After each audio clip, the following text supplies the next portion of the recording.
Nice, finally, natapos ka din. Okay na to? Pasa ko na to. Ha?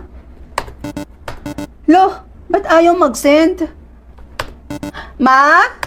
Ma? Ma? Nakakunik ka po ba sa wifi? Oo, nak. Nga naman? Tanawa ni nak o tanawa ni. Makatawa ka, good ani. Eh? Kaya naman po pala naglalag yung internet sa laptop ko eh. Mag-disconnect ka na muna sa wifi, ma. Humihina kasi yung internet eh. Kumakawa pa naman po ako ng assignment. Pasahan na namin bukas. Grabe ka, bastos ba? Alam mo namang inaaliw ko lang yung sarili ko dito. Tsaka isa pa, paano naman hihina yung internet natin? Eh, tayong dalawa lang naman yung nakakonect din eh. Eh, hindi ko nga rin po alam, ma. Sige na po, mag-disconnect ka na muna sa wifi, ma. Ganito na lang, makikonnect ka na lang ulit dun sa kapitbahay. Kagaya sa ginagawa natin palagi kapag humihina yung internet natin dito sa bahay. Psst, Nak! Piste ka! Hingaan mo lang yung bunganga mo kay... Baka may makarinig. Aha! Ay, bilat! Mare? Nag-i-connect pala kayo sa wifi namin nang hindi ko napapansin at nalalaman? Bakit sobrang lakas ng wifi namin, ha, Mare?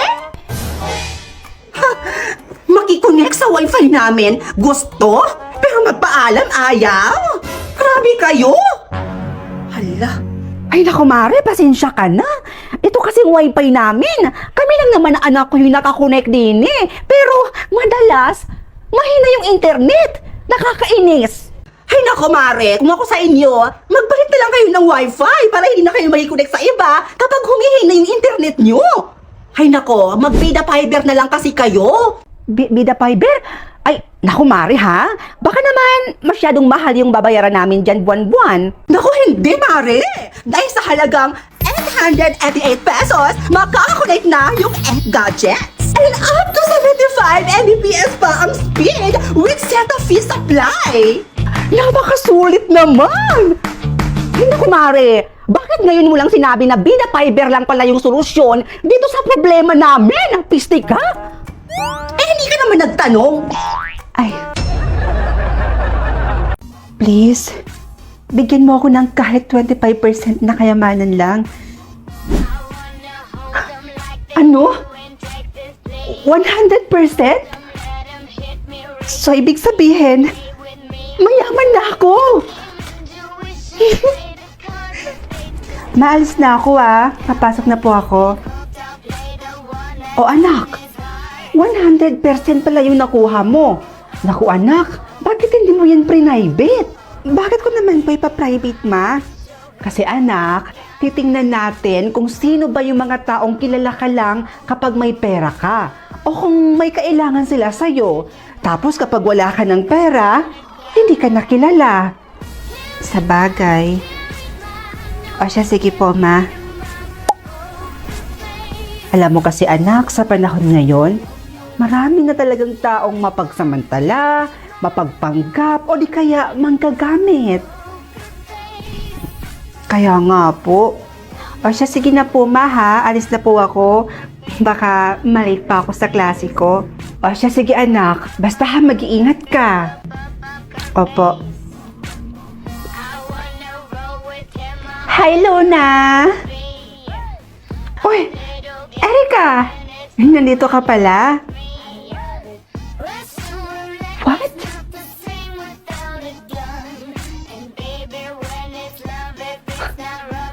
You know what, Luna? Yayain sana kitang kumain at gumala. Kaso nakita ko, wala ka palang pera. Kaya dahil dyan, Luna, hindi ka na pwedeng makipagkaibigan at sumama sa amin. Ha? Bakit naman? Malay mo, mag-ambagan kami, tapos ikaw, wala kang maibigay sa amin. Eh, ayaw naman namin ng ganon. Ayaw namin ng pabigat.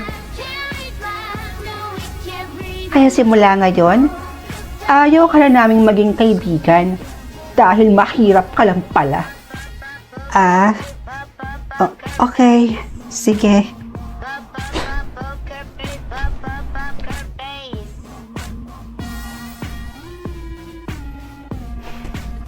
Sige, tol, sunod na ako mamaya. Hi, babe. Tutuloy ba tayong manood ng sine mamaya?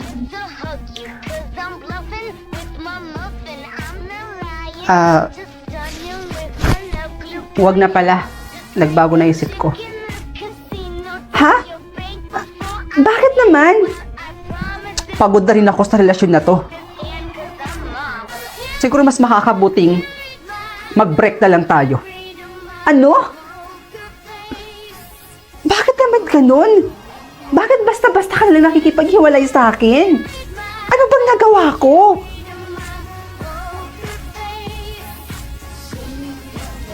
Makikipag-break ka ba dahil nalaman mong wala akong pera? Parang ganun na nga. Nakakahiya naman sa mga taong nakakakita sa atin. Nakakahiya naman sa part ko. Lalong-lalo na kapag nalaman ng mga tropa ko na yung girlfriend ko walang pera tapos palamunin pa. Sakit mo naman magsalita. Pagsisisihan mo lahat ng sinabi mo sa akin ngayon.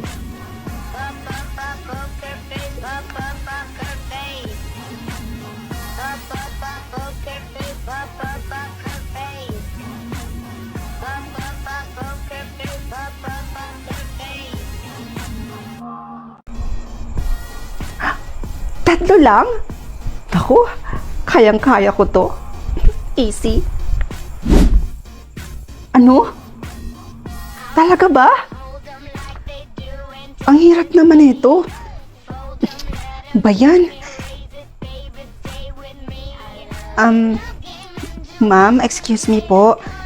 May sasabihin po sana ako sa inyo. Oh, Rods, bakit? Ano yon? Paano ba? Aray, sakit! Ma'am, sorry. Sorry po. Pumunta ka ngayon sa guidance office. Now! At bukas na bukas, papuntahin mo rin yung mga magulang mo dito, ah. Guys, ang hirap ng first task. Napaka-guidance patuloy ako. Ay, naku. Buti pa to, madali lang. Ha? May barya ka ba? Kalimos naman, no. Pangkain ko lang. Sandali lang po.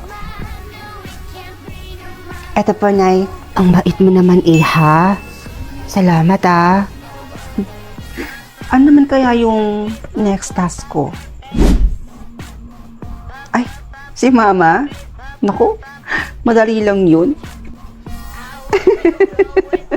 Maano po yung pinapanood nyo? Nanonood kasi ako ng movie dito sa Lokloknak. Alam mo, ang ganda-ganda ng pinapanood ko. Pinapanood ko yung Our Fault dito. Ang ganda-ganda. At makakapanood ka pa dito ng movie, anime. Di ba gusto mo yun? Okay, drama, American TV show. Mapaparoon mo lang siya ng libre, nak.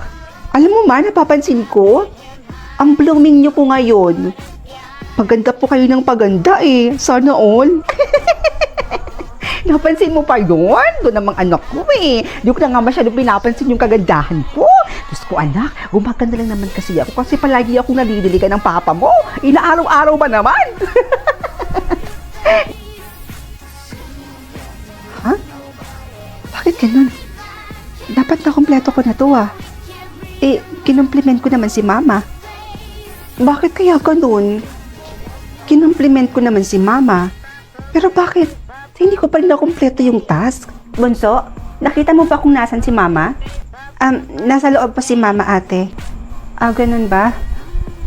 Pero ate, maiba tayo. Napapansin ko, bagong ribbon ka. Taray, new look siya, Ang ganda naman talaga ng ate ko. Ano ka ba? Parehas din naman tayong maganda. Kasi ako yung ate mo. Siyempre, nagmana ka sa akin. Ano?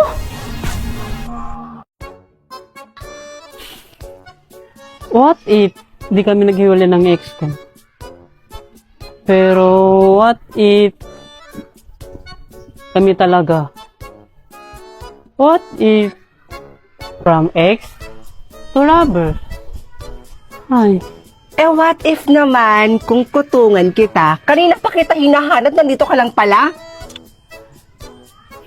what if... Ay, umisa pa talaga, What if, what if? Are ate, bakit? Ano Anong bakit, ha? Matagal na kayong hiwalay ng ex mo, di ba? Pero hanggang ngayon, hindi ka pa rin makaget over? Ay nako, kung ako sa'yo, what if kung gumamit ka na lang ng OFO app? Ofo? Ano yan ate? Sa OFO app, marami ka pang makikilalang gwapo, makaganda, cute. Kasing cute ko. Nako, makakatagpo ka pa doon ng green flag at pababait talaga yung tao doon. Kaya kung ako sa'yo, mag-OFO ka na. Wow, ang saya naman pala sa Ofo. Pero, what if? Ano naman ba what if mo? Joke lang. Eto na, gagamit na ako ng Ofo.